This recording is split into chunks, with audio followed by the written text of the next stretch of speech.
গোপন সংবাদের ভিত্তিতে অভিযান চালিয়ে 60 লক্ষাধিক টাকার বার্মিজ সিগারেট উদ্ধার করল শ্রীনগর থানার পুলিশ।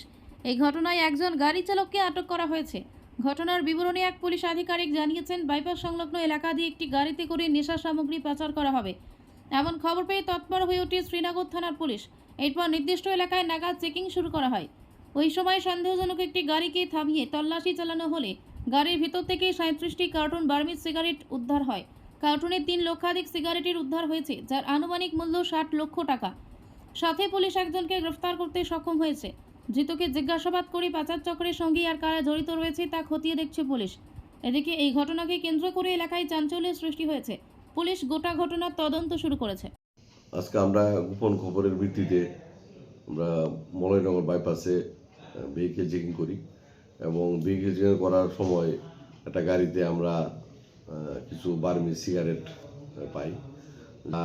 মানে টোটাল 37 কার্টুন এবং সিগারেট টোটাল হচ্ছে 3,70,000 সিগারেট। এইগুলি আমরা নিয়ম অনুযায়ী সিজ করি উইটনেসের সামনে এবং গাড়িও সিজ করি। গাড়ি সিজ করে থানায় নিয়ে আসি এবং এগুলি বাজার মূল্য অনুমান 50-60 লক্ষ হবে।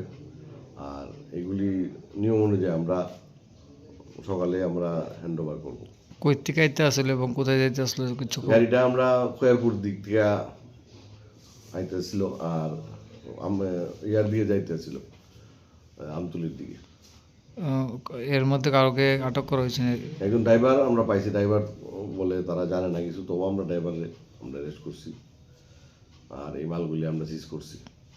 এবং কারোর নাম দাম পাওয়া গেছে? কার কাছে যাইতে আসলো এগুলো? নাম কিছু পাওয়া গেছে না।